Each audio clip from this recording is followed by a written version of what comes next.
well-oiled machine over here. It's funny, I was driving in my car today thinking how horrible this show was while I was driving. Not how horrible it is, but just how unprofessional it is, perhaps. You ever think about that, Drew? Just nod your head. Nod your head. Yes, you do? Okay. And, you know, how we're partially to blame. Yes? Nod? No? Oh, we're not to blame. Okay. Let's go to the phone. So, Lisa. Lisa? Hey. Hey, you're 16. Drew's mic doesn't work. Oh, that's great. Yeah, so you are what they call ass out of luck. Yeah. Because I'm going to answer your question tonight. Oh. So what's up? Great. Well, I was taking the advice that you seem to give everyone. I'm gay. Mm-hmm. And I was not going to tell my parents. Right. Because that's what you guys tell everybody. That's right. But Uh-oh. my dad was looking for something or other that I had, and he found your books. Golf Digest? Oh, yeah. Jesus Christ. Anderson, you want to bring some pans and pots in here that you can just throw around? Oh, we got a cowbell? That'll do. All right, so your dad was looking through your room, and what did he find? He found a bunch of books I have on gay rights and things. Uh-huh. And tell him it was for a project at school.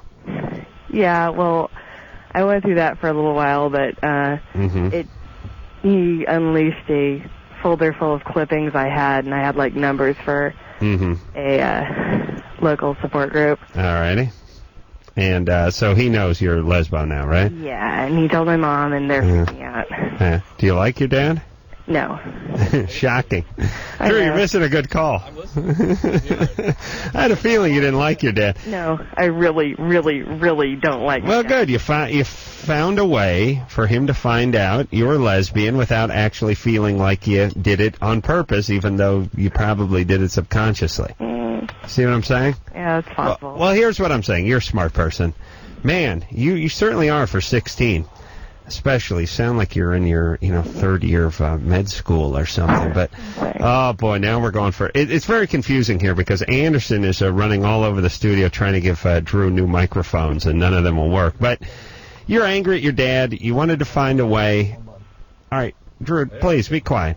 You wanted to find a way to let him know you were a lesbian without actually telling him you were a lesbian because you didn't want to go against our good advice. So you left a bunch of literature around. He's sort of suspicious. He found it.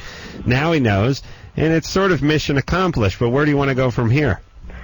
Well, he won't let me see. Like, all my girlfriends are now absolutely suspect. Hold on, Drew's mic is slowly warming up. Yeah, we have to wait for the tubes to start to heat up in the back room there over here at Westwood Nunn, as we like to call it. All right, so now your dad found out, and what's he freaked on you? Yeah. They're not like, my parents aren't like morally opposed to homosexuality. It's just that their kids aren't. Right, yeah, sure. That's how everyone is. It's good for other people's kids, just not mine. Yeah. Well, listen, it's okay. Are you sure you're gay and not just mad at your dad? Because that's a very different thing, I think. I'm pretty sure. And at 16, how do you know what you are? Well, I know I'm not attracted to guys, and I know I do. I do have an attraction for girls. But all women have attraction to women. You know what I mean? She hates guys, so she's no attraction there. I don't hate guys. Yeah, but listen, whether you're attracted to women because you're actually attracted to women or you're attracted to women because you hate your dad's guts, what's attraction anyway, Drew? Right. Attraction is just attraction, and it gets caused by all sorts of bizarre things that just come out in the form of attraction. All right, okay. So that's the bottom line. Yeah. So what's your dad doing? Well, I have this one friend who's bisexual who's, like, just totally cutting me off from. Yeah. Even though it's like... Why do you hate him so much, your dad? He's a prick. I know, but what did he do to you? Yeah, he's just... I feel bad about hating him so much just because everyone who calls this show has so much more reason to hate their dad. It's just that my dad's just a prick. Yeah, he's a redneck prick. Oh. Redneck, huh? Yeah, he's from Texas, and he's just like, But he makes money and stuff, right? Yeah. He's not like hillbilly type. Yeah, he's a doctor. Yeah, he's a professional prick. Yeah, he's a psychologist, and I'm trying to figure out how... They're the worst people. Someone who's trained to be a psychologist can have so little... Yeah, I know. Okay. How people work. I know. You're one of these people, you're like me, you hate your parents, you have no good reason to. Yeah, exactly. Yeah. Actually, don't hate my mom. My mom's cool. It's a nice pastime. You'll hate her later. Don't worry. Oh, okay. All right. There it is. Testing. There we are. Hey. Jesus Christ, you guys are not ninja material at all with your clumping and your banging. You know what drives me nuts, Drew? You have Everything drives you nuts, Adam. Yes. I know that, what am I going to do? You have zero concept of it. Do you set the mic down? Yes. You just set it down, just clump it down every time, never think about it. I don't know how you do it. I don't know how that happens. I don't know how your brain operates in a way when every little moth flying by, the pitter-patter of his wings make you want to don't know how explode. you can set that coffee mug down, clump, every single time. All right. Then punches the mic. Listen, I'm done with this, Lisa. She's a lesbian. She hates her dad. What's her dad's a doctor. They know now what. Good. She'll be angry for the rest of her life. But she has support groups. She's got literature on it. She's taking care of herself. Oh, she's not even that interested in the lesbian part of being a lesbian. That's what my sense was too, by the way. But she seems very smart and she seems okay with all this. Yes. Yeah. Look. You'll go off to some girls' college in San Francisco and lead a nice, angry life. Okay. All right. Okay. All right. And it'll be one of these crazy irony things that'll you'll be rich and you'll have a good life. You'll just be angry your whole life. Oh, all right. All right. Sounds good. You got that to look for. Oh, wait. I didn't get to say this because Drew's mic wasn't working, but I don't think you get nearly enough credit. Me. Thank you, Lisa. Nearly enough. Thank God for Dr. Drew. God bless you. He's known as a smart one, for Christ's sake. Gwen? Hi. You're 24? Yeah. What's up? Well, I've never had a boyfriend or been on a date or been kissed or any of that kind of stuff. And I was just wondering, like, I wanted to know what your opinion would be like. You're fat. Drew, please. Hey. Whoa. Well, you don't know that. You don't know that. Gwen, give us some hints. Do you live in a place where there are no men? No. Do men not talk to you? Well, no, I mean, they talk to me, like, just regular conversation and stuff like that. 24. Never had a tongue in your mouth? No. Never had a date? No. Is there some reason for that? Help us. Well, I was sexually molested when I was a child. No, it's got to be something else. I just sort of, I get really, I mean, I guess they call it social anxiety disorder. Okay, so why did you get that treated? Well, I don't really have enough money to go see anybody. All right, this isn't kind of adding up for me because people with molestation start looking for ways to handle those feelings and the post-traumatic stress and everything that goes with that. And you're sort of not. You're not doing drugs, are you? No. How are you doing physically? I am a little overweight. Well, I was going to say, that's the other thing that people do is they isolate in a way by pushing others away from them, by insulating themselves with a large body so no one comes at them, no one's attracted to them. Yeah, they're not desirable. You're overweight. And also, it physically keeps people away. This is the strategy with the hair on the ass for the gays. And you? That's what I'm saying. It repels the gays. Oh, no. No, I'm not. Oh, yes. No, I'm not. You've seen those bear magazines. Yes, but I have not found a gay man who can penetrate my fortress of hair yet. It's not they can't find they can't find Santa's mouth. Right.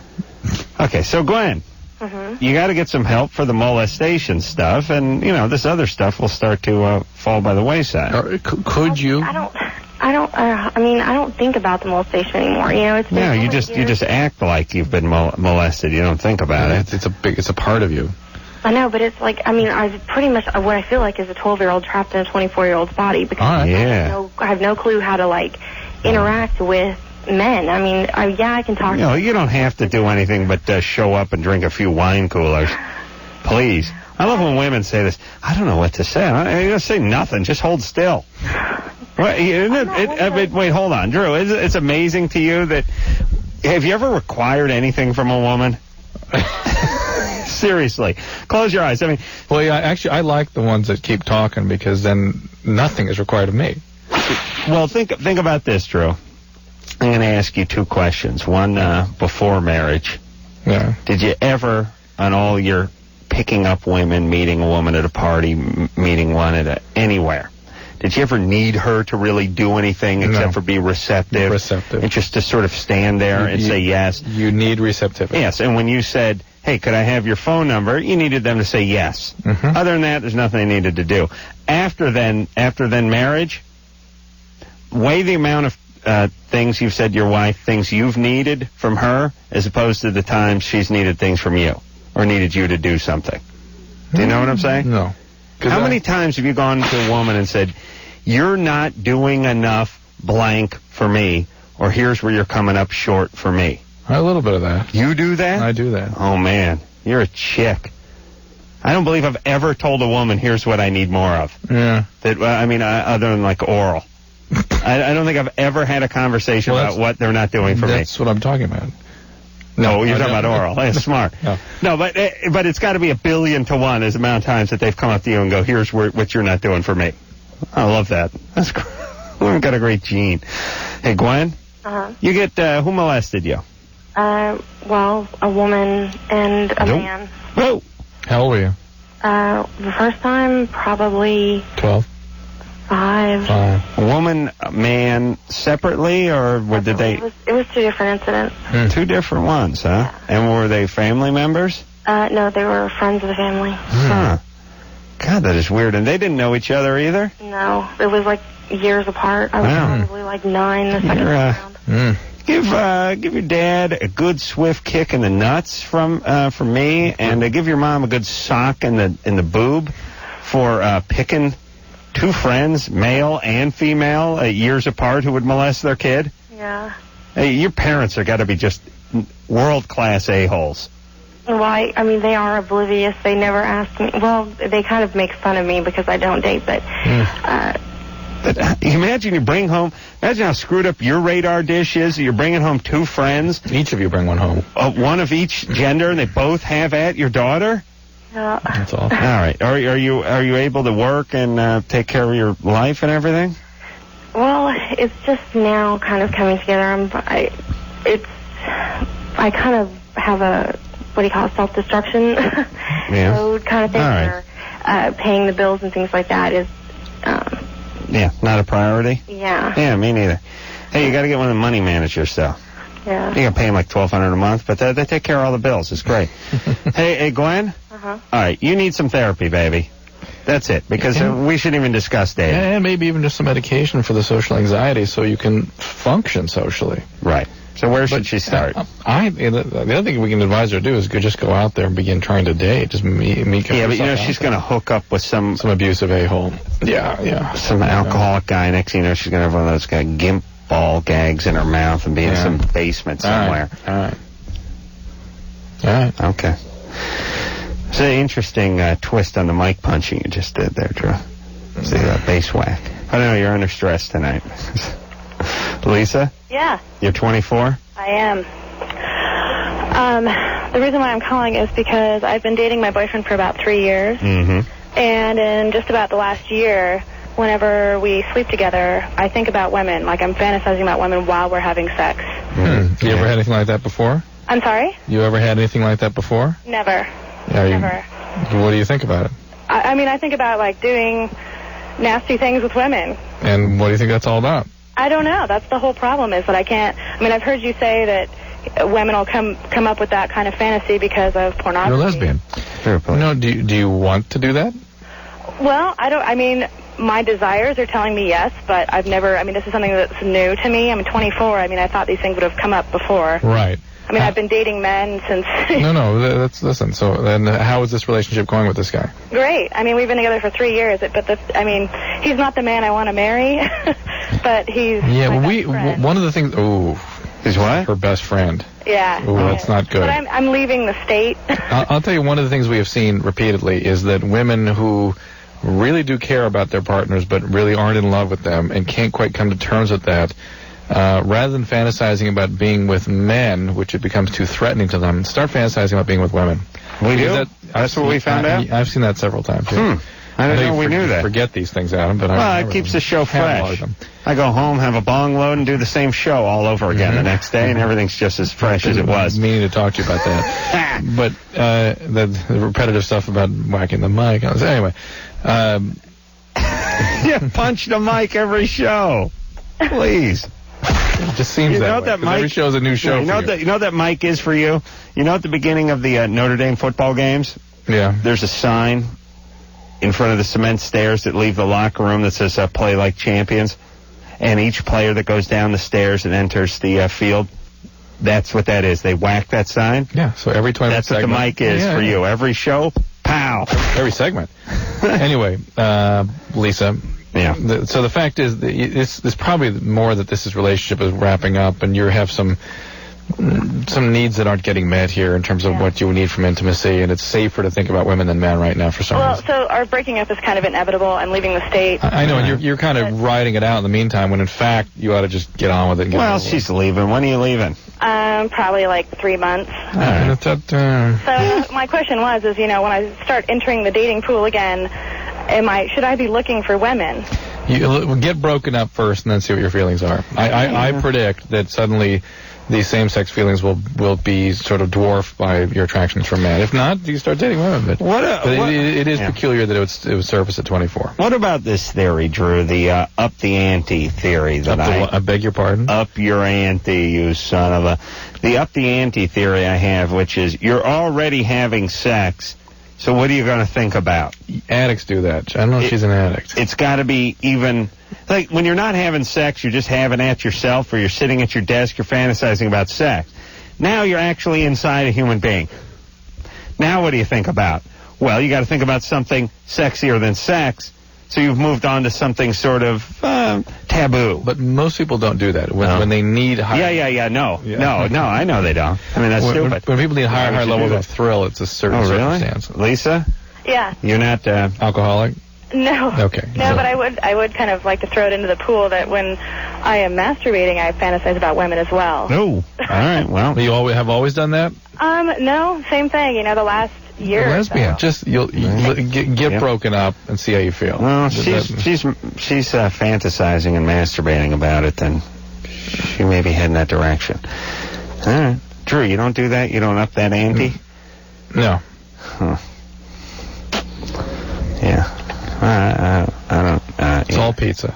Really, Drew, because that's the mark of a passionate man there. Is upping the ante? No, not upping the ante. Not eating. You're having sex. What do you need to think about? Focus on having sex. I got to get a couple steps ahead of my penis. Mentally. You know what I mean? Yeah, you're thinking about rebuilding engines and all kinds of stuff going on. Yeah. No, I don't want to think about engines. It'd be like... Oh, look at that straight six with the 24 valves and the dual... Oh, sorry, baby. Eddie? Yeah? You're 14? Yeah. All right. You're on the radio? Yes, well. Mm-hmm. Did we catch you at a bad time? Oh, no. No, my mom was bugging me earlier, but, I see. The question is, if I masturbate too much? Mm-hmm. Yeah. Well, maybe you need to tell us how much you're masturbating. It's usually about 14 or 21 times a week. Twice a day. Yeah. 2 to 3 times a day. This sounds bogus to me, except for it's not delivered. Do you know what I mean? This, if we read a transcript of this call, would be bogus, but the delivery is so god-awful that it just can't be a bogus call. And twice a day is not horrible, not terribly unusual, right? No. I mean, so there you go. You're right. You're right in the average range there, Eddie. Right. So don't worry about it. Okay, thanks. You have a lock on your bedroom door? No. Mm-hmm. You may want to look into that, just to make sure no one walks in. Whatever. You do the shower whack? Yeah. You do? Yes, I do. Oh, okay. You're not just being agreeable. You actually do beat off in the shower. Yeah. Smart. I wonder how many millions of gallons are wasted each year by teenagers beating off either inside of the shower or turning the shower on and squeeze one off while they're, on the pot or something, just whatever so the folks won't hear it. What do you think, Drew? Oh, definitely millions. I'd say it's into the billions. Yeah, possibly. Billions. We probably feed the world with the surplus water if we could channel it toward crops in the third world. Oh, yeah. This is a PSA I'd like to get involved with. Whenever you talk about showers, I just think about that story with Jimmy, and you hopping in the shower after him. Oh, when Jimmy beat off in the shower? Yeah. The slow drain. I'm glad you brought this up. We were in Seattle for the Final Four with the K-Rock local mother station out here. When K-Rock was going up there, the morning show, because UCLA was in the Final Four. This must have been 96, maybe 95. whenever UCLA was in the Final Four, and it was played at the Superdome, I believe, in Seattle. We went up there about 6 years ago for a whole week of broadcasting following the UCLA Bruins. Naturally, since K-Rock sent us up there, we flew in the world's crappiest airline and stayed in a motel. Not hotel. Motel. That was about 35 miles outside of Seattle. Yeah. Let me tell you guys something about radio and accommodations. You do the worst all the time, every time, if it's up to them. It's like willful. Thought out to be the worst. Yeah, when we went to New York, we flew Tower Air.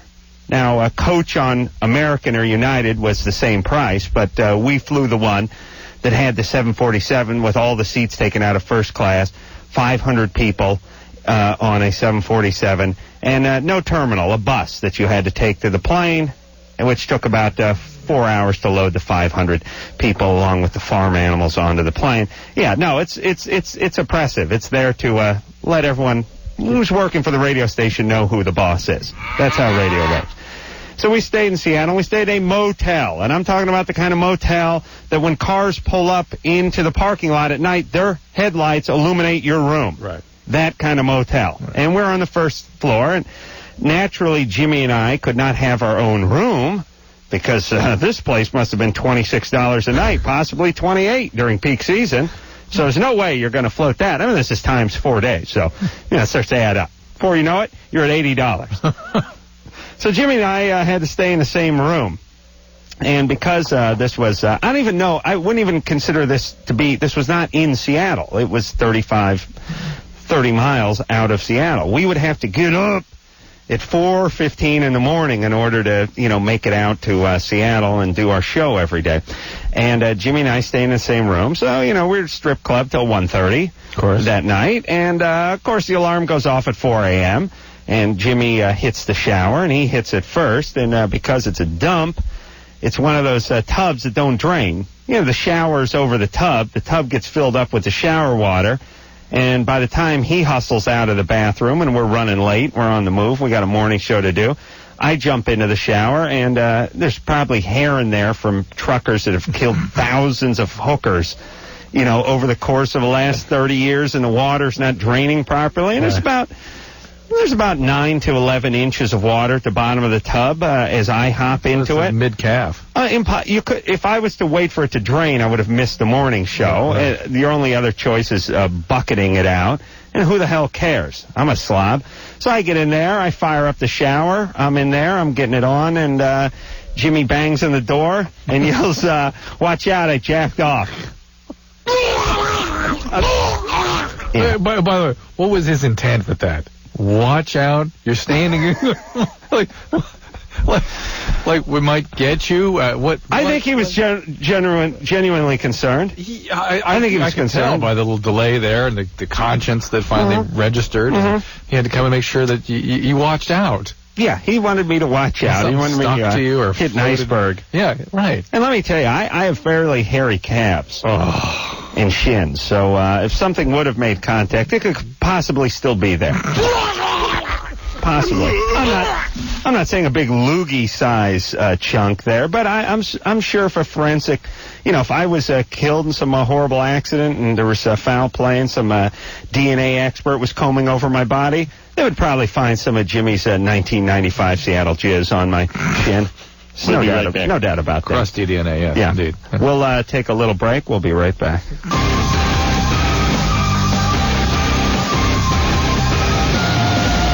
Hey, Loveline. I'm Adam. That's Dr. Drew over there. Phone number 1-800-LOVE-191. All right there, Drew. All righty. How about we get back to them phones? Excited. Save the world.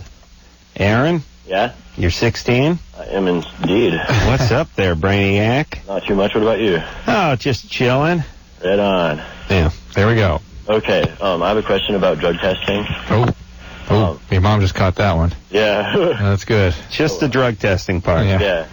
The question about drug testing is, quite a bit of people have told me that if you put a few drops of bleach in a glass of water and drink it prior to taking the test, you come out clean. And I just want to know if that's true, because I don't believe it. I don't think that's the case. So what people do, in fact, do, though, is they put a little bleach under their fingernails and flick it into the urine cup when they're being tested, and that can alter the drug test. But here's what you need to know, is that those of us that are in our job is to screen to see if people are using drugs, learn how to test for adulterating agents, to see if to test for their evidence that you've been monkeying with the test. And if there's any evidence of the urine being non-physiologic, that's a positive test, whether we find drugs or not. Oh, really? Yeah, so there you go. Well, I mean, don't monkey with it. You consider that a sign of guilt?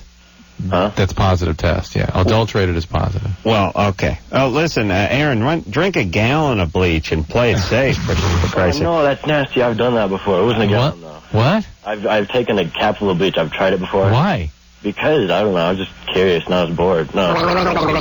Wait. You were curious and you were bored? Are you serious? Yeah, well, it was a long time ago, and I was all, worried back then, and I tried it, and... You trying to kill yourself? No, he's trying to work on his urine. Yeah. Oh, God. Did it work?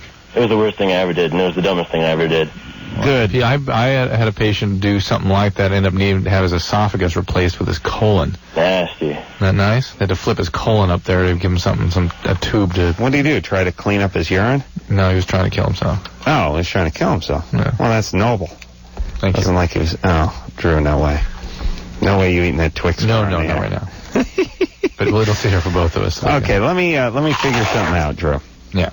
If you find a urine sample that's been adulterated or corrupted with some substance other than something you would find in urine, that is a positive test. I'm not what they call a medical review officer, but in my review of urines, I consider it positive. Well, you would say, we don't know what this person is on because... But he's screwing with this. But he's screwing with it, which implies a certain degree of guilt, and he's going to have to take it again. To find out what he's on. Or not. You just don't get the job if it's a job screen. Okay. All right. How about if what I'll do is I'll put like a semen floater on top. A Jimmy Jizz? Yeah, just what they call the head. They blow it off like a old-time root beer. The Seattle version or New England? A little Seattle floater, I call it. Yeah. I'll go ahead and urine. I'll fill the glass with urine about 3/4 away, and then the rest will be all Jimmy semen. Jimmy Jizz. Jimmy Jizz. Yeah, Seattle Jimmy Jizz. Anna? Yes. You're 20? Yes. What's up? I'm having some unusual medical problems, and I'm curious if they could be any sort of drug side effects. What's happening? I woke up Saturday morning, and I thought it was my eyelid at first was swollen, and now I think it's my actual eyeball. No, it's got to be the eyelid, or at least what's around the eye. Okay. Is your eye protruding out? Like it's coming out of the socket? No, I was kind of feeling on both of my eyes, and it sticks out farther than the other eye, and that's not normal. The one eye sticks out farther? Yes. Well, that is usually... means you've seen a ghost, right? No, it's usually called Graves' exophthalmos. That's the most common reason for that. You need to get that looked into. It's often caused by an immune attack on the muscles that operate the eye, and these muscles swell up and it pushes the eye forward. If you look in the mirror, is the sort of white part above the iris showing? You know what I'm saying? No, actually it looks like my eye is swollen shut. It's not like all the way swollen shut, but compared to the other eye, you can see less of my right eye. Oh, well, so it's not doesn't sound like your eyeball being pushed forward. No. I can feel more of it than I can my other. No. Feels like it's up higher. So you don't think that's a side effect from a drug? What drugs you doing? And what's going on in the background there, goofball? There's nothing, unless you hear my bed squeaking. No, wait, let's hear. Be quiet for a second. Unless it's the radio, which is down really low, so I don't think it's that. Yeah. Liar, whore, you know it. That's right. Radio. Turn that radio down. Okay, hold on. Hold on. All right, you hang on for a minute. No, you hold on. No, you hold on. That's her. She has a mean, doesn't this happen sometimes, Drew? You get that infection and, your lid gets kind of swollen up. There's all kinds of things can cause. It's called periorbital edema. There's a lot of stuff can do that. So she needs to do what? She needs to see a doctor. I mean, that can be anything from kidney failure. Really? It can be, one eye, huh? Well, that's when you lie down, that's where fluid starts to accumulate. In your eyes, huh? Mm-hmm. Okay. What if you sleep on your back? Yeah, same. Oh, really? And so she needs to see somebody right away. If she's somebody doing a lot of drugs, God only knows what's going on. I told her my plan about forcing my kids to learn to sleep on their back. Mm-hmm. I suggest you do that with your 3 kids. Can you do that? They seem to already sleep on their back. They do? Jordan doesn't. The other 2 do. Well, you got to get over there and roll him over or put some kind of spike strip on his forehead or something. What was the purpose of this again? Well, I'll tell you why. Because people that sleep on their back have a huge advantage in life. Oh, really? Yeah. Pray tell why. Well, because I sleep on my face with my elbows underneath my actual face. And your arms fall asleep every night, of course. Well, not only that, but I wake up with these red forearm marks across my cheeks because I don't make contact with the pillow. I make contact with my forearms, right? But when you're used to sleeping on your face and you got a 5-hour plane flight where you're supposed to get some sleep, yes. you are flipped over. Yeah. And it ain't going to work that good. Right. You can relax, you can recline, but you can't sleep because you sleep on your face. Yeah. And think about all those different places, like just once in a while you're going on, you're 18, you're going on a cross-country trip, you're in the back of your buddy's VW. Every time you sleep, it's on your back when it's in a place other than your bed, and all of that is nullified if you sleep on your face. Yep. So if you learn to sleep on your back, you're really in great shape. You got the world by the tail. You got to get that deviated septum fixed, though, because you are never sleeping on your back with that thing going. I start snoring when I sleep on my back. You can't breathe, yeah. I can. I just leave my mouth hanging open. Yeah, and your mouth dries out like the Sahara Desert after 5 minutes, and you wake up, right? No, but I hang it open when I sleep on my stomach, too. Not as bad, though. Not as bad. I don't know. I open my mouth. That's how I breathe. So I get air. That's why it's fun to eat with me. I know.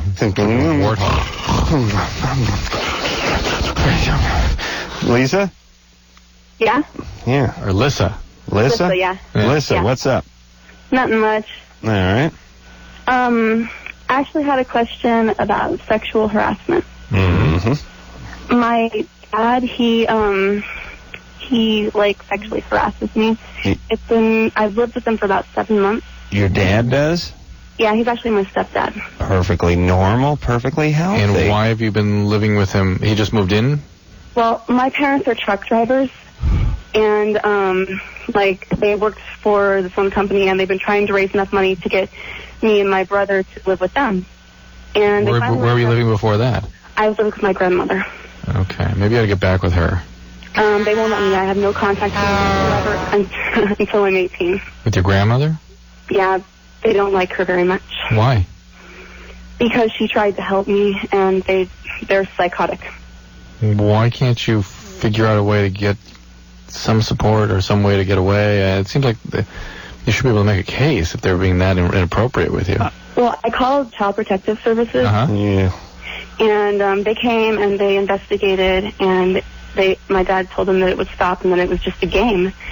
And the case was closed about a week ago. You call him your dad, but you mean your stepdad. Well, yeah, I call him Dad. I mean, my real dad pretty much disowned me. At what age? 12. 12?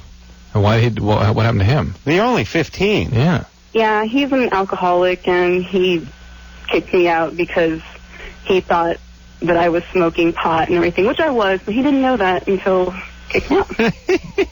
Well, you make a very compelling argument.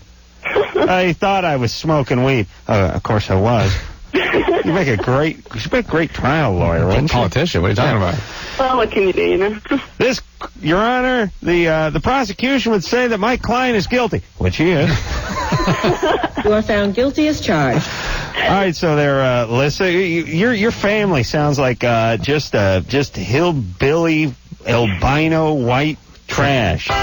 Clear, translucent. Oh, my God. I'd like to, if I could find out where they were, I'd like to call them an airstrike, but I'm scared to take out the entire truck stop. Jesus Christ. And what a bunch of idiots. And is Grandma your dad's mom? Your real dad's mom? No, that's my mother's mom. And you can't have any contact with her? Right. That doesn't seem right to me. And you live with your stepdad alone? No, him and my mom. And actually, they're not home. They're home about once or twice a week, if that. Is your stepdad's the truck driver? They both are, my mom and my dad. Yeah, I know, but you say I know, but hold on a second. You understand the confusion about calling somebody your dad when you're 15 and your biological dad was on the scene for 12 out of your 15 years, and it's your stepdad that's molesting you? Stepfather. You can't keep saying my dad, mom, my dad, mom, my dad, mom, because there's a dad. This is There's a real stepdad. dad, Yeah. Stepfather. Lisa, please, just for tonight, you got to do the stepdad, real dad thing. Okay, no problem. Your stepdad and your mom are the truck drivers who are out on the road a lot. And they leave you at home, and Child Protective Services has no problem with that. Well, they hired a nanny.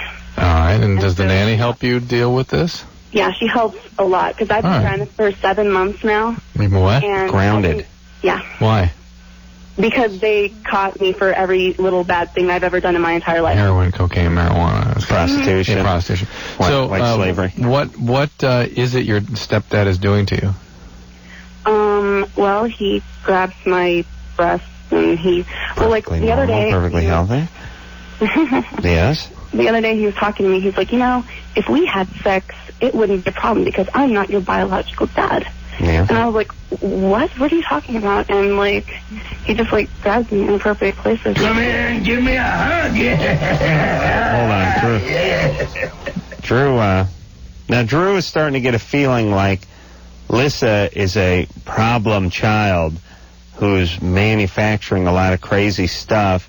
His parents are really just trying to rein her in and get a hold on her. No angels, getting me wrong, but that she's really building a case here. She's creating drama. Yeah, what's wrong with stepdad cutting a slice every once in a while? He's out on the road. Saying that, and he's working hard. And he's living out of one of those sandwich makers that plugs into a cigarette lighter. And I bet what happened is, and not that she shouldn't feel this way, but I bet he did grab her inappropriately once, and then ever since now it's all right. Now we're building a case, and every little illusion. I don't know, Lissa. Yeah. You got a strange combination between being mature and intelligent and sort of diabolical. Yeah, chaotic all at the same time. Well, I'm not a problem child anymore. I mean, I was, but... Okay, are you... Okay, so you already had Child Protective Services out there, and they said that they couldn't really prove anything. Well, he admitted it. All right, he admitted it. So here's the deal. If he does this again, then you call them again. But then I'll get in loads of trouble, and I'm scared crapless of him. What do you mean loads of trouble? What? What do you mean loads of trouble? He promised me that next time he did that, he would beat me. Well, what can your mom do about this? My mom sits and watches. She doesn't do jack. Okay. And you can't get back with your grandparents, and your dad, your biological dad, is a mess. Yeah. Do you have other brothers and sisters? I have an older brother who is having problems in his life right now and can't put up with having me around. Hold on. Shocking. Shocked. So I think you've got to build a case. I think she does have to call Child Protective Services repeatedly, and you have to find a way to get out of that house if that's your goal, and get to the grandma who seems to have been helpful. Yeah. And let her smoke pot and do drugs. Right. And, which I bet you the reason the grandma was such a wonderful Okay, I'm caught in between. I got a final parting shot for you, Lissa, though. Listen to me. Yeah. You understand? I have all the answers, so just listen. Don't get pregnant. Okay. You need to do a couple of things. You need to put a lock on your bedroom door. They won't let me. Okay, they will not let me. I mean, it locks, but they have the thing to unlock it, and you need to put. Impossible. You need to devise something so that when you go to bed at night, no one can. You won't open your eyes up and have this guy on top of you while you're in bed. I understand. I don't know if it's wedging a slipper under the door or putting a bunch of beer cans piled in front of the door. Whatever it is, you need to do something with your door when you go to bed at night. Okay? Number 2, call Child Protective Services again if this guy does anything, and don't worry about it. The thing is, he did. As soon as the case closed, he started up again. Well, you got to call him. Then you call him again. Then you call him again. I'll die. They will kill me. No, they won't, because they won't know. They won't know. They weren't going to know last time, though, and that's what they did find out because they came. Yeah, but you tell them all that, and you tell the caseworker, if this guy kills me, it's going to be on 60 Minutes. That's right. When you talk about it on the radio, there's a record of it. That's right. That's right. There you go. And number 3, 4, and 5, stay in school, go far away, off to college, and do not get pregnant and like to kill the parents. And Drew. Here, it's yours. No. Don't just, let me go to break, please. We're going to take a little break. We'll be right back after this. Hey, everybody, Loveline. I'm Adam. That's Dr. Drew over there. Phone number 1-800-LOVE-191. Let's get back to the phones and speak to Paul, who's 19. Paul? Hey, Drew. What's up? Hey, Paul. Hey, Paul. Hey. What's happening? Not much. It's like 2 o'clock in the morning down here. Ooh. Yeah, good old HFS. 19, yeah. I love that HFS. Yeah, I was disappointed you guys haven't been going to the HF Festival. We need to make a point of that. I beg to go every year, and true. I'll tell you the problem. The HF Festival, which is the huge sort of granddad of them all, it's big compilation concerts that they have at our affiliate in Washington, D.C., I went to the first couple when we were on the air over there, but now they take place, I think, in May. Is that true, May or June? Yeah, they do a summer one and a winter one now. It's usually like the same weekend as seems early summer. Same weekend as the other ones we have to. End of May, beginning of June, something like that. Whatever it is, the last 3 years I've been in production of The Man Show during that, and it's just such a bitch getting out of town when we film 2 shows on a Friday night.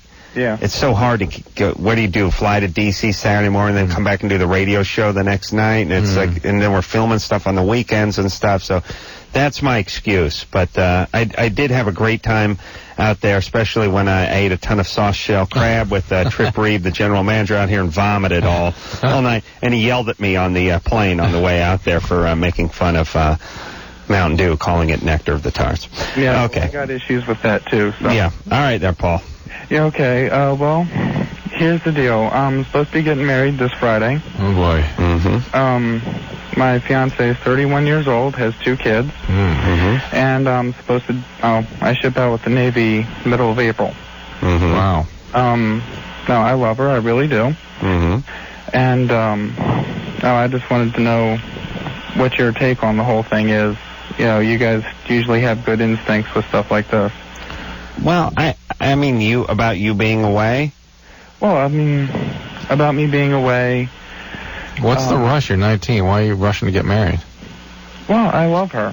Okay, I understand you love her. What's the rush to get married?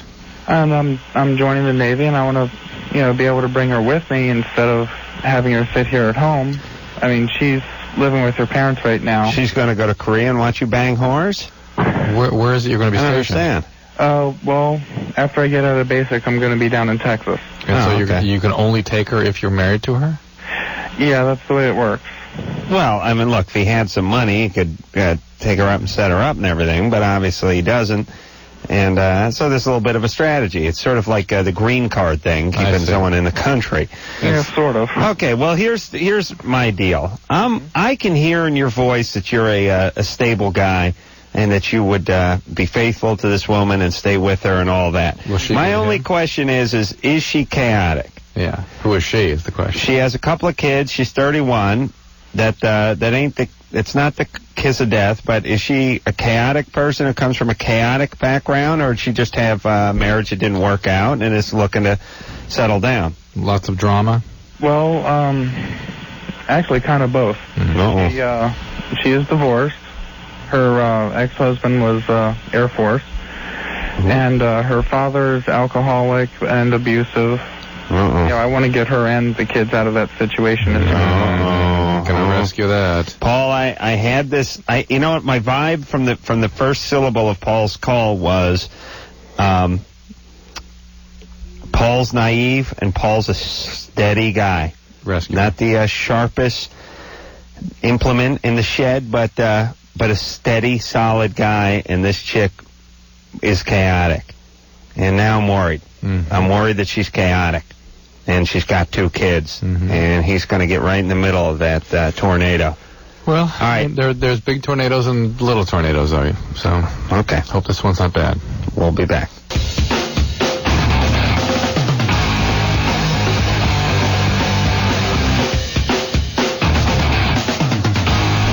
Hey, these are our boys, right? System of a Down? Oh, wow. That's right. Yeah, there they are. Mugga, mugga, mugga, mugga, mugga, mugga, mugga, mugga, mugga, mugga, mugga. Yeah, that's a good song. That's Dr. Drew. I'm Adam, and you're you, and let's talk to you on the phones. Phone number 1-800-LOVE-191. Sarah? Yeah. Yes, you're 17. What's up there? I had a question. I was wondering why I don't enjoy sex. You sound like 9. Has there been trouble in the past? No. Adam, trouble in the past? No. Adam? Like, life? What'd you say? I don't know. I just want to see if you're going to throw up. I did belch. Foster Brooks here. Hey, Sarah? Yeah. You got a big lollipop in your mouth right now? No. Okay. You've had two sexual partners. Uh-huh. You've not enjoyed it. No. Have they been relationships? No. There's just sort of hookups. Yeah. Yeah, well, that may be part of the problem, huh? I know the Cosmo tells you that's supposed to be a good thing, but most women don't find that particularly gratifying, particularly at your age.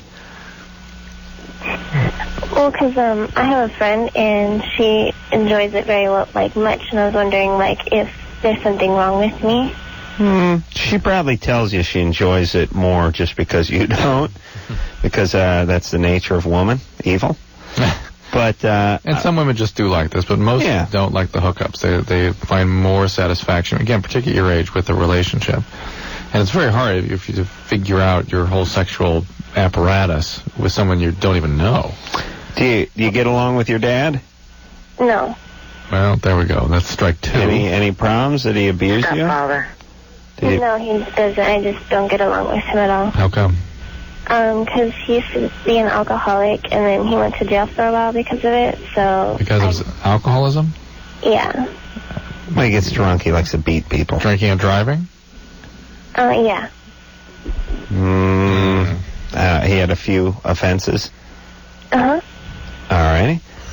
And, so you got issues with your dad.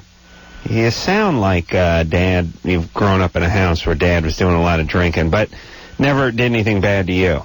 No. And no neighbors or nobody else touched you or did anything inappropriate with you?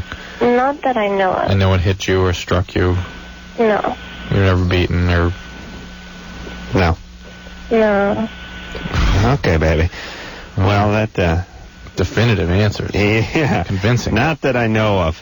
Yeah. Also, I don't enjoy oral either. Okay. Listen, but you've got this traumatic past that you haven't dealt with. You have yet to have a relationship. You're trying to engage in sexual acts with people you don't really know. I think a reasonable place to start would be to have a relationship. Unfortunately, you're going to pick an alcoholic to have that relationship with. Yeah. But be that as it may, somebody who you can sort of spend time with and get to know. And date around a little bit, and don't jump in the sack with anyone until you find someone that you really feel like you want to know. All right, there, Sarah.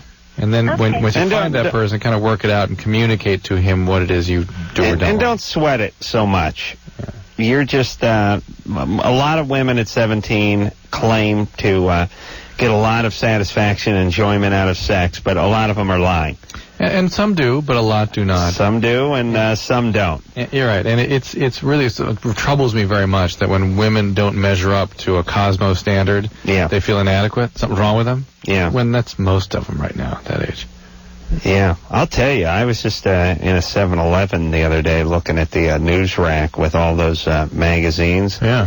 And every single magazine had some sort of sexual trick to try on your man. Yeah. And by the way, I've never run into any of those women, by the way, who read the Cosmo magazine about shoving the block of ice up my ass and then giving me the most incredible oral I've ever had. I don't know why. They seem to read the articles where they're dissatisfied in their relationship and not enjoying their femininity in the workplace, but why they can't have an orgasm? And why they can't have an orgasm. Oh, that one is clipped out and put on the fridge. But the part about giving your man the most incredible orgasm he's ever had, that they seem to skim over. But every single one of them had some sort of trick about how to drive your man wild. And I do think when 16, 17-year-old chicks read that, whose sexuality hasn't really kicked in yet. Yeah. And as guys, it's a biological thing. We've talked about this before. 13, 14, as soon as that first pube hits and the voice starts cracking, game on. Especially when you're a passionate man like Drew. But with women, how do you ease into it to the point where you're not really even that into it until you're out of high school? Sometimes out of college. Absolutely. So don't question yourself. Don't rush. Don't feel bad about just what your sexual metronome is. But even what's more interesting is, you know guys, right, Adam? Mm-hmm. If some of these things really were important to guys, mm-hmm. I mean, wouldn't you think they'd have them cataloged and registered and have a little printout to hand the women when they came into the bedroom? Yeah. You know what I mean? Yeah. Guys could give a rat's ass about any of these things. And most of them, by the way, include having a finger up the ass, which is just a completely wrong thing to do.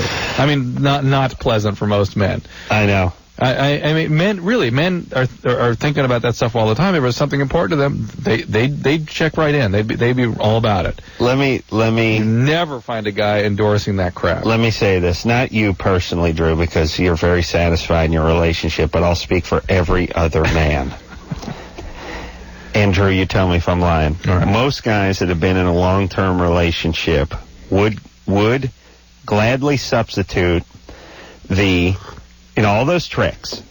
Get in some lingerie and greet him at the door, have a glass of brandy, put some music on, then once in the bedroom, start off with a scalp massage and work your way into a 4-finger insert into the rectum. Most any guy would trade all of that nonsense with the hot bath and the shoulder massage thing for just one semi-decent homeless chick who he could bang missionary in the driveway and get away with it one time. Am I right? Absolutely. Absolutely. You want to know what the real trick is, ladies? Grow a new vagina. That's the only tip, because all of that greet your man at the door and be wearing something skimpy. We've been looking at you naked for 10 years now. That's something skimpy? That ain't doing it. But that is all stuff that women like to think of themselves in that role. Yes. Men could give a rat's ass. Women and homos write this for other women. And somebody actually believes it's true, and it's not. I've never met a guy that's... Ever. We like the idea of all this stuff, except for it's the same chick we left when we left the house that morning. It's her. Yeah, but if it was a new chick, we'd be cool with it. Some guys are really into their girl, and that's fine. Right. But that's where they want to be, is in. The ones that are into girls? That's it. Right. We want to bang them on the sofa while the TV is on. We don't need. We talk to men all day long, right, on this show? Yes. No, you don't need any of that. No, please. Thank you. All right. You know what one of those articles say? Look, you really you want to know how to satisfy your man? I've never talked about this. This is ridiculous. We've talked about this. But not like this. Okay, ladies, you want to know how to satisfy your man? You've been in a relationship for a while. Things are getting a little stale sexually. Have sex with them, and then don't talk for 3 hours. Just shut up. No complaining for a week. That's what they are. I like to write an article in Cosmo. No complaining for a week. Just shut up for a whole week. Especially about men sleeping or eating after sex. Let him leave his underpants on the living room floor. Let him watch television, and let him have sex with no complaints. Then just shut up. Thank you, Drew. Sam? Yeah. You're 15? Yep. What's up? Well, I was molested when I was little, and I have a problem with getting a girlfriend now, and kind of wondering. What happened? How old were you? What happened? Well, I was 8 years old, and my sister's cousin, I don't know, we just started messing around. I didn't know what I was doing, but a couple years later I realized what that was. Hang on a second. You were how old? 8. And it was your sister? My sister's cousin. How is that not your cousin? Well, she's my half-sister. We have different dads, and it's her dad's sister's kid. I see. All right. Was it a male or a female? It was a girl. And she was how old? A couple years older. So she was like 10. Yeah, 10 or 12. And what exactly did you get into there? We tried to have sex, but when you're 8, you can't really do that, you know? And this was sort of her directing you to do this? Yeah. Okay. So she'd been abused by an adult, no doubt. Or another child who's been abused. I don't know, but I know she's schizophrenic. So. No. All right. Well, she's got problems, and anyway. Now I got problems too. Yeah. Well, hold on now. You know, you guys are a little freaked out by this. They give them anxiety, and it's overwhelming at that age. They can't process it. You pansy. Yeah. Well, I'm not a pansy. Were you freaked? Pansy. Were you freaked out at the time? Was I freaking? I just thought it was weird. You thought it was weird, and I know Drew's going to make an argument here, but I would also argue that if you're traumatized, but you don't know you're traumatized, then were you traumatized? Just assume. Well, because here's what I'm people saying. can be traumatized and not remember it, right? Oh, yeah. I would just make the case but usually not at 8 or 9. So let's just make this, it lays down some wiring that wouldn't otherwise be normally laid down. Okay, Can you agree with me on that one, Adam? I can agree that this did not help you emotionally. I can also say that, first, it was a female, so that's a definite help. Secondly, she wasn't 26. She was a couple years older than you. And thirdly, you didn't actually do it with her. Right. There was some attempt. And there are also many guys that have been through this, many people have been through this, that are not permanently screwed up by it. Well, so he has some overwhelming feelings now attached to this that he needs to get over. Right. That he should be quite able to get through. That's what I'm saying, Sam. Yeah. We don't want to be enablers here. I'm not even wondering if that's it or not. I'm just wondering if that could affect it at all. Yes. Oh, yes. Yeah. Yeah, but see, Drew, why give him something to... Why give him something to hang a dream on? Do you know what I mean? Yeah. I mean, I think Drew and I would both agree that we would not wish this for our 8-year-olds. Right. But it was a female. She was 10. You were 8. And you should get past this. As a matter of fact, a lot of guys may have actually, I wouldn't say enjoy it, but look at it as somewhat of a feather in their young cap to actually have some contact with somebody at some point in their life. I know. But again, let's not perpetuate those cultural myths about this.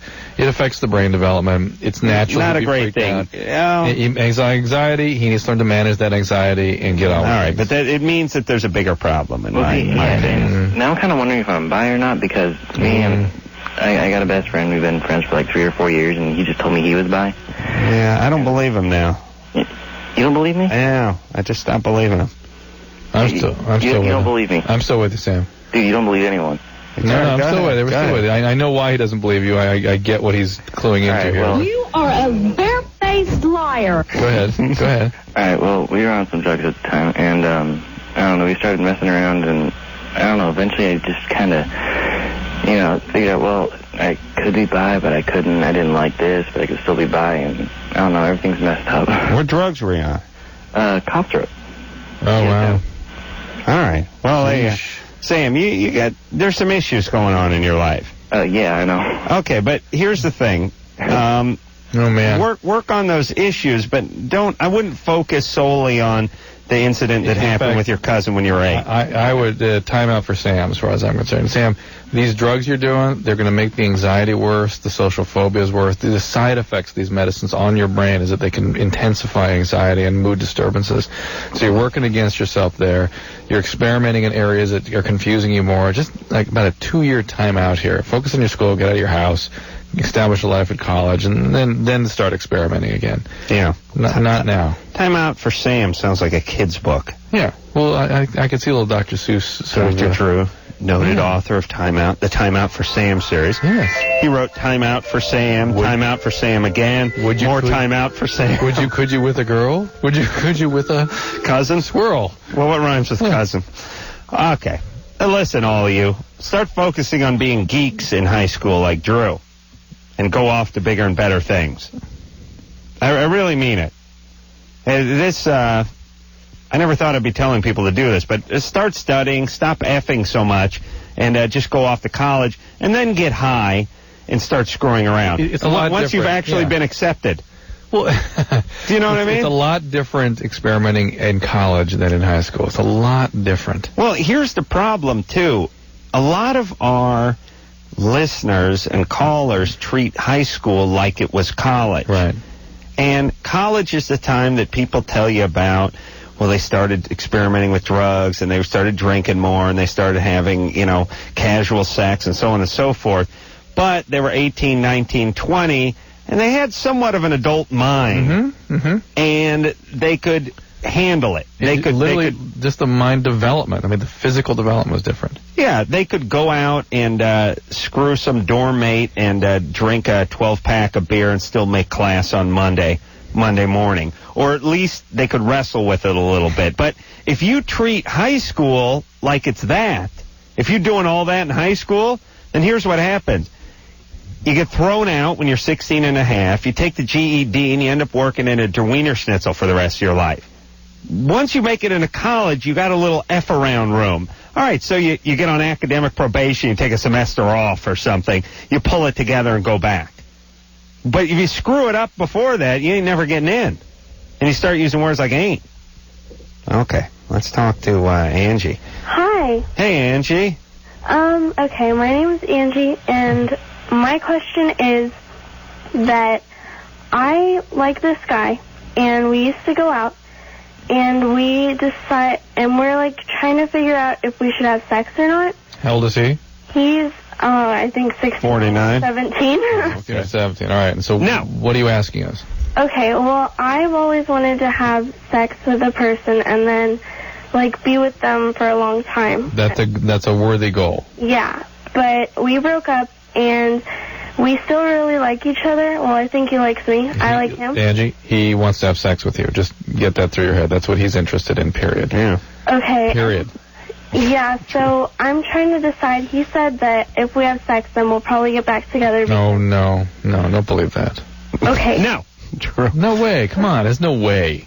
If he were into her, he'd be into her, and that'd be that. But he's having problems at home and, like, with stuff, like, at school and grades and that's stuff. all excuse. What are you in the 9th grade? I'm in 9th grade, yeah. All right, 8th grade. 9th.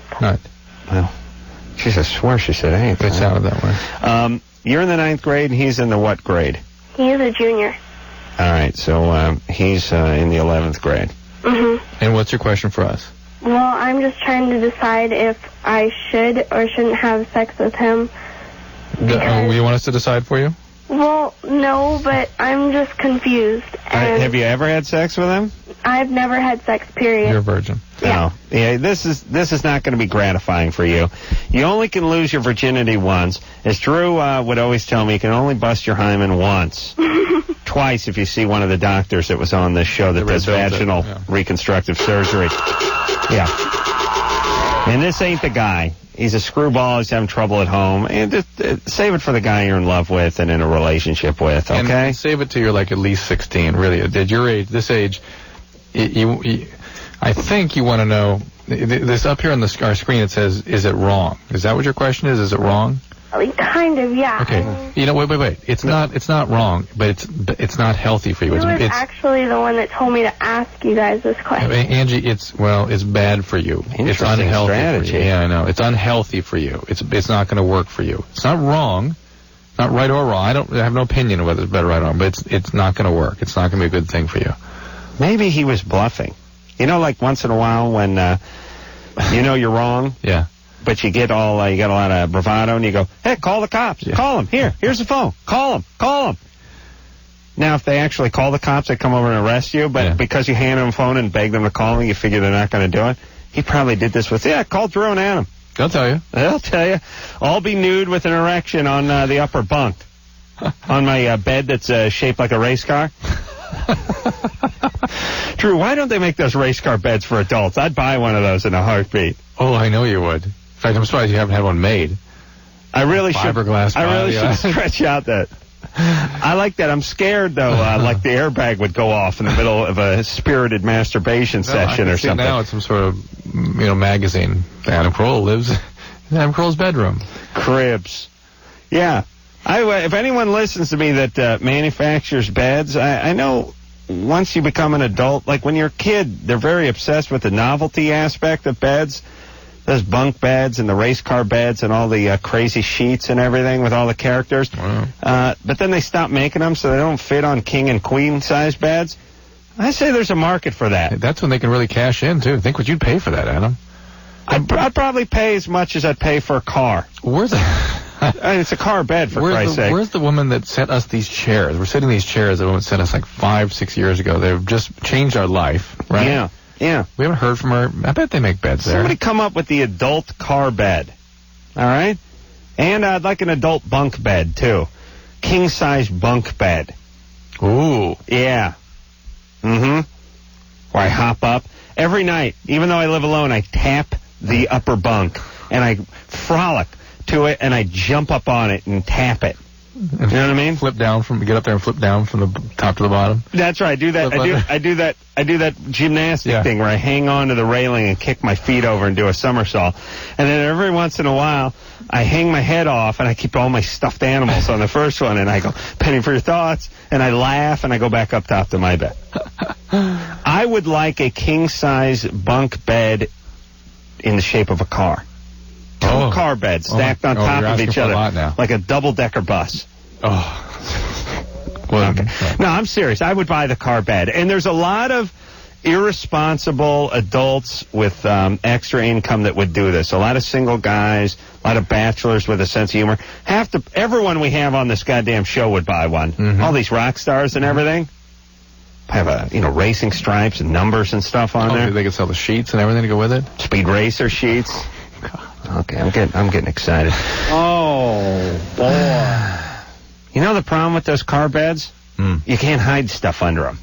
And it's on the floor. Yeah, as an adult, you need a place to throw the porn and the vibrators and this velvet handcuffs. Maybe the adult one could really sit on wheels.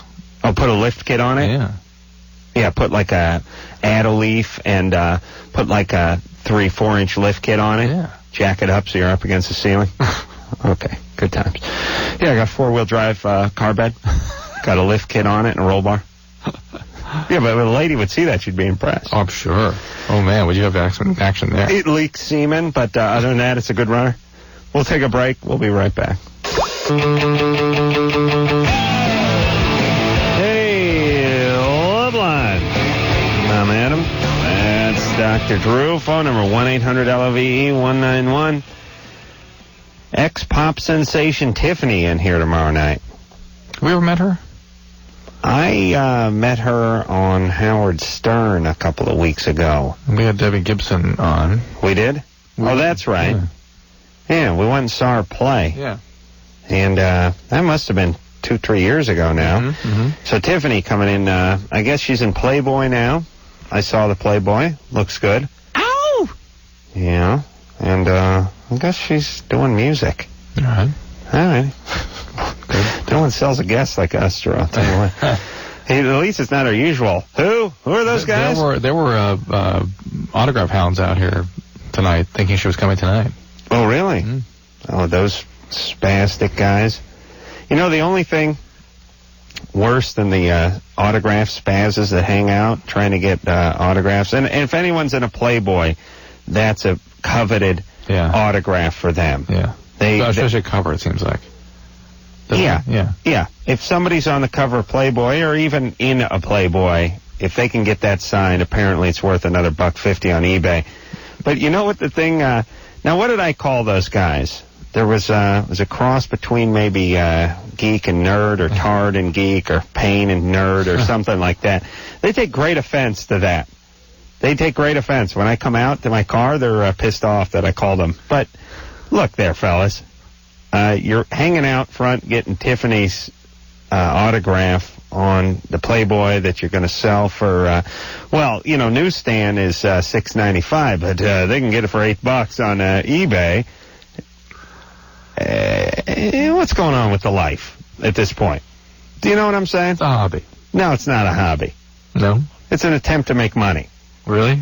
Yeah. And these people have ruined it for the people who do it as a hobby, or who want it for legitimate reasons, because a lot of the celebrities that come in here say that they ignore these people now, and they're kind of pissed off at them because they wait out front of the nice hotels in New York and Los Angeles. They're out front of the trendy restaurants, and when you come out, they want you to sign it, but it's not make it out to them or their brother. It's just sign this 3x5 card. Yeah. And now a lot of the guys are going, screw you, and now celebrities are getting a rap for being that way. Huh. Mm-hmm. Interesting. Yeah, you'd know if you had to do it. I have to do it all the time, Drew. Oh, it must be a lot of fun. Horrible inconvenience. Horrible. You ever sign an autograph, Drew? You ever done that? A what? It's where you put your name on something, but it's not a contract or anything. It's just for fun. What? Well, I think graph means draw or write or something. Well, you said something about if people are in Playboy. Now, you and I were in Playboy, but nobody ever asked me to sign anything. Yeah, we did a simulated guy-on-guy case. We were in Playboy? I did that 20 questions. Oh, Drew. Big Drew did it. And what I do, get half a question at the end? Yeah, but you did some other stuff in there since. Oh, I think we did an interview, and me and Jimmy did one in Playboy, I think. Ann? Yes. You're 20? Uh-huh. What's up?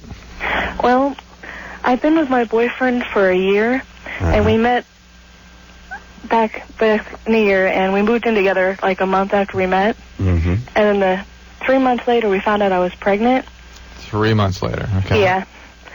And he wanted me to get rid of it, and I didn't. And I told him that he could leave if he wanted, and I'd take care of it. Mm-hmm. And he chose to stay. But since then, he's been very distant, and he's been kind of really hard to get along with. Yeah. And I've made up my mind that I'm going to end the relationship.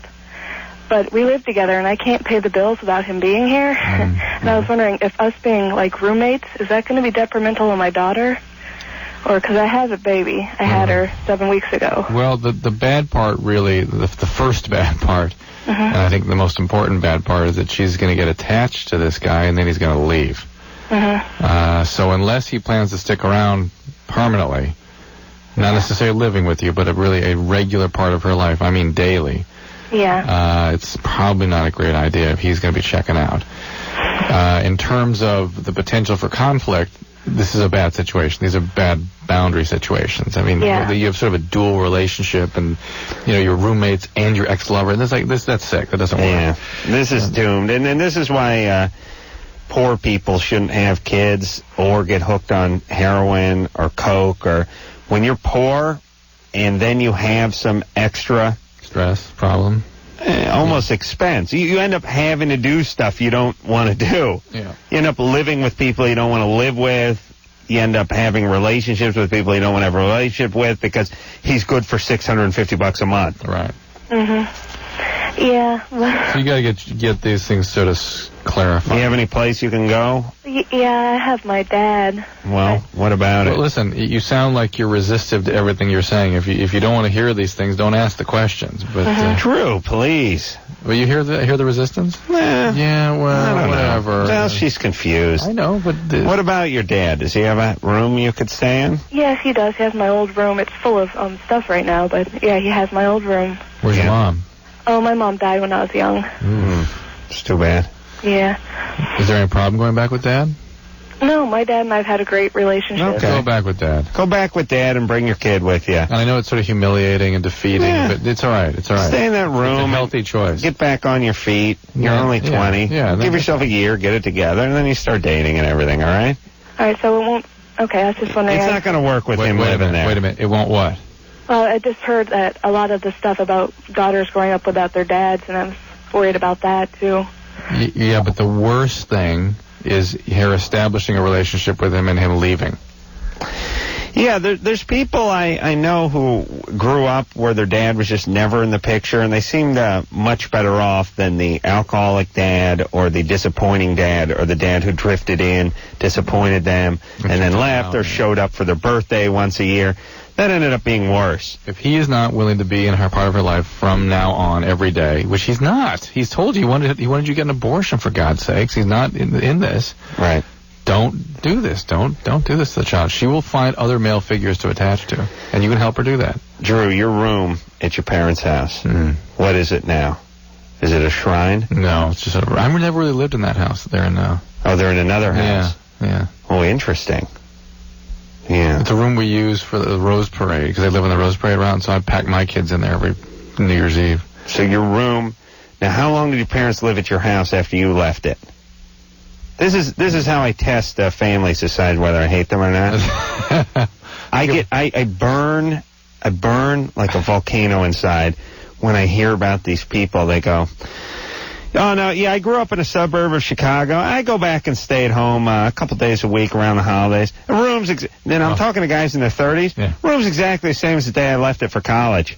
I just think, my room was a service porch when I was living in it. Now there's 22 gypsies living in my room.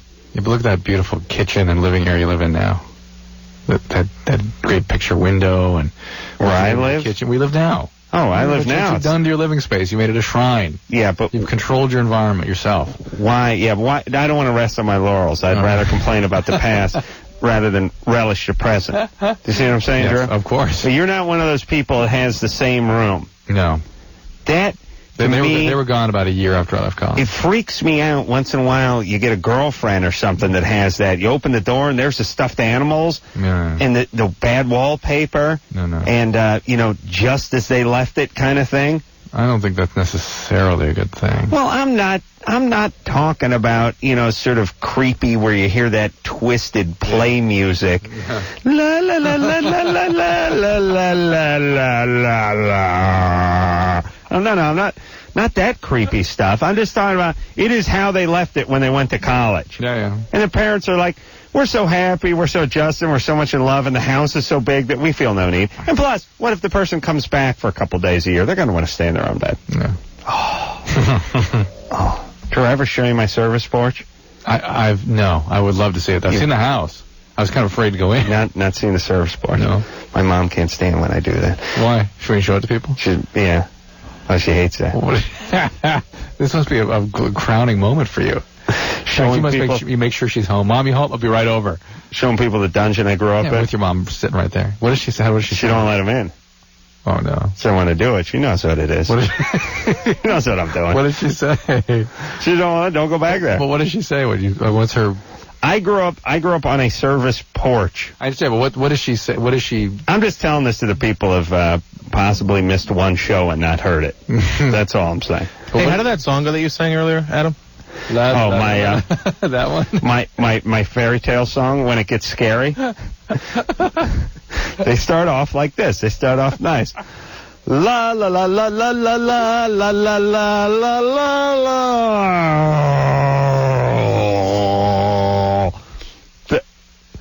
That's what happens, and the dolls start getting all out of focus, and they start talking. And one of the eyes pops open. That's right, the eyes pop up. But listen, but what does your mom do though to defend herself when that's in that process? Like, we didn't have any money. I didn't. No, yeah. What did she say? Oh, look, we didn't have any money. It was a crappy little house. What are you going to do? It was not her fault. No, it was just. I had a room with a washing machine. Did you bring the people in the kitchen and go, and here's with the freestanding dishwasher? What, didn't you have a dishwasher in the middle of the room or something? Or no dishwasher? You want to make me cry? Here's what we had. Let me explain the Carolla home growing up. We're white, by the way. We're not refugees. We're not boat people. We had no dryer. Right. That was considered a crazy, extravagant item.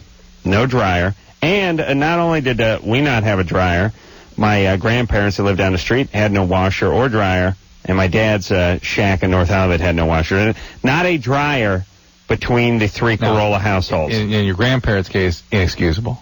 No washer or dryer. That was just to maintain the charade that they had no money. My grandfather schlepped the laundry to the coin-op laundry thing for about 50 years. Twice a week for 50 years he schlepped that. So that's got to be some sort of ritual that he had to do. When you think porn, you just think stupid. You just become stupid after a while. Okay, that was number one. My room had the electric meter in it. The meter. For the gas meter? The gas meter. No, the electric meter. Because you had no gas. No, we had gas. You're lucky I don't have gas tonight. No, Drew, it's the electric. There's two meters, right? As a gas meter. I know, but I just said it had the electric meter in it. You got to go with the gas angle. Side by side, though. I don't know. All right, see, this is what's wrong with this show right here, Drew. Right. My room had the electric meter, the clear one with the wheel that goes around it, in the room, along with the washing machine and along with the water heater for the house. So, and the room the layout of the room, I went and measured it once. It was 11.5 feet long by about 5.5 wide, but a lot of that was taken up by the washing machine, the meter, and so on and so forth. So my room used to be outside, used to be a porch, and that's how it got converted. That's why the meter was out there. So the meter reader would come into my bedroom. This is like, it's kind of like Green Acres, where he would have to climb the telephone pole. We had that guy, the meter reader, be in my room while reading the meter once a month. Oh, good times. Good times. We didn't finish with Anna here, did we? No, and the washing machine we had was not a built-in one. It was a dishwasher that was on wheels. Dishwasher on that wheels. You would have to go plug into the sink. They had like a jack, the one in the sink. You ever see one of these things? A long time ago. Tremendous waste of time. A rail around the top? Yeah, just a huge waste of time. Anna? And they kind of lift up. You lower stuff, drop stuff into it, don't you? No, this had a regular flap door on it, but it just took up a bunch of space and was completely ridiculous. Anna? Yes. Did you finish with us? Well, you didn't quite. Yeah, I never even talked to her. Yes, we did. I don't even remember. The swollen eyes, the eyelids, all that stuff. Oh, we talked to her. Oh, I put her on hold like 1,000 years ago? Because she had a radio on. Oh, that was like an hour and a half ago. All right. Yes, we did. I thought we were done with her. Oh, yeah, I guess we were. Oh, wait. Hey, Anna? Uh-huh. You need to go to the doctor and see what it is, but I know. It's not because of the drugs. It cannot be drug-related. Well, no, it can be. You can cause kidney failure. Are you doing cocaine? No. I did ecstasy once. Once in this time period. Cocaine. What were we doing before that? Nothing. Well, I've done it, I want to say, maybe 4 times in a year's time period. All right. I'm thinking this is something unrelated to that. Okay, but definitely something. I was going to tell the doctor, but if it's not, my husband's in the military. Well, you need to give them every bit of information you can possibly give them. And if they ask, did you do any drugs? All right, tell them if they ask. All right, everybody. And, like I say, la la la la la la la la la la. Yeah. And the doll, the eyes open all of a sudden. It starts laughing. But it doesn't move its lips. It's just the kid's laughter in the background. Right. Remember when all that kid stuff used to be really scary? Well, that was just post-devil dogs, right? Because puppets were possessed then, right? Yeah, but it was the first Devil's Triangle, then it was the Devil in People, and then it was Children's Toys. You could do... What's going on with the show, Drew? But here's what I'm saying. You could do a scary movie, and all you needed was a room with some girls' dolls in it that wasn't lit too well. Then you open the door, and you cut to each doll's face, and you don't make their mouths move. You just put kids laughing underneath it. And then have one of their eyes open. Whoa, that's it. The whole film. You cannot just wet myself and had to leave the theater. It'll be great. If I saw that when I was 13, be like, scariest movie I've ever seen. That's why they had to post nurses. In each aisle, they had a nurse. All right, we'll take a little break. We'll be back.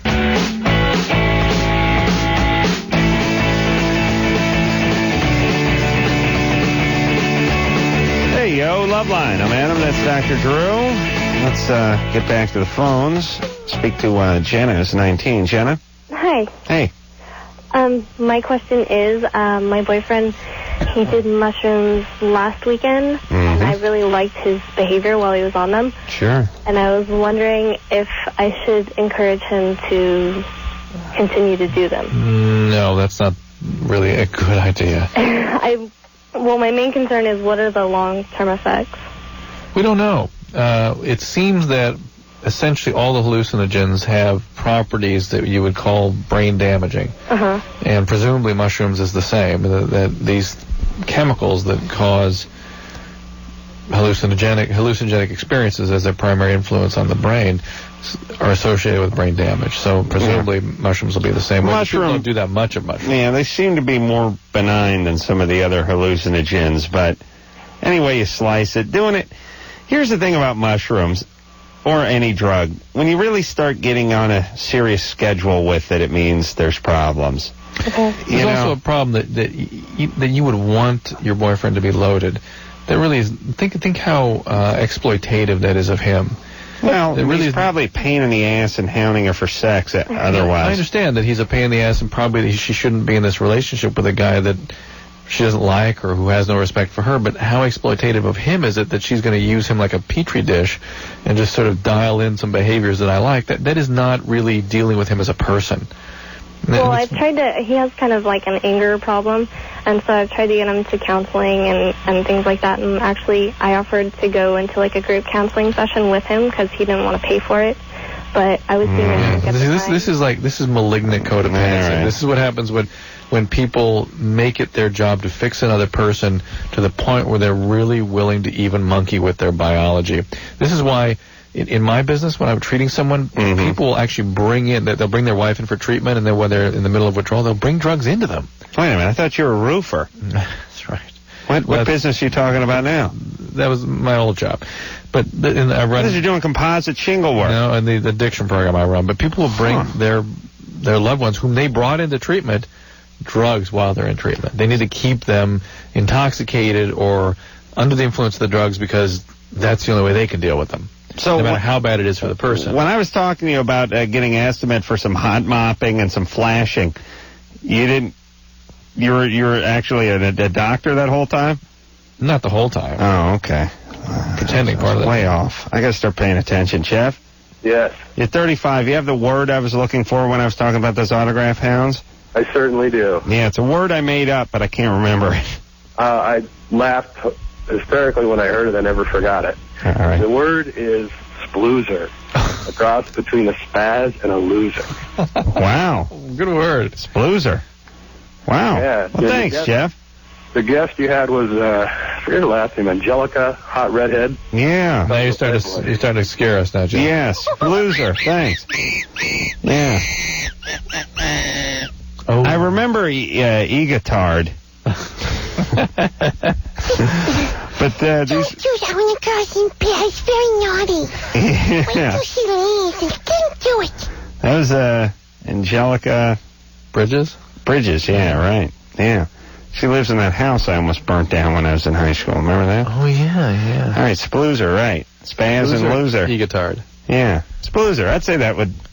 Those guys are kind of spazzes. They're a loser, but they're spazzes too, right? Loser. Well, they're not losers in the sense that, they're out on the street or they can't pay their bills. They're losers in the sense that they get people's autographs and then sell them on eBay for a living. And they're spazzes because there's a strong geek through line that runs through that entire family. Wouldn't you say, Drew? Yeah. Steve? Hi, I just want to say I'm a long-time listener, first-time caller. Thank you there, Steve. What's up? Actually, you forgot one, too. You forgot about the jackhole. Oh, well, jackholes. Oh, well, that goes without saying.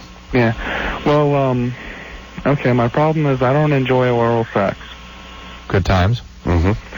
And, you want to know? Well, Steve, Adam didn't hang up on you. I'm impressed. Well, I think something alluring about you. He wants advice about painless methods of suicide. Is that correct? Well, no, I mean, I want to enjoy it. My wife loves to give it, but I never finishes up that way. All right, well, you don't have to finish. Drew doesn't finish that way, but he still enjoys it. Yeah, passionate man. Well, she wants me to finish, and that, I don't know, I've never been into it. Well, can't you oblige her a little bit? Yeah. Well, I mean, it ends up being painful sometimes. Painful? Can you construct her so as it not be painful? I have tried, and nothing seems to work. Well, what's painful about it? Well, I mean... She's got a retainer? No. No? She's a little older than that. Dentures? No, not that old. Oh. But, Bridge?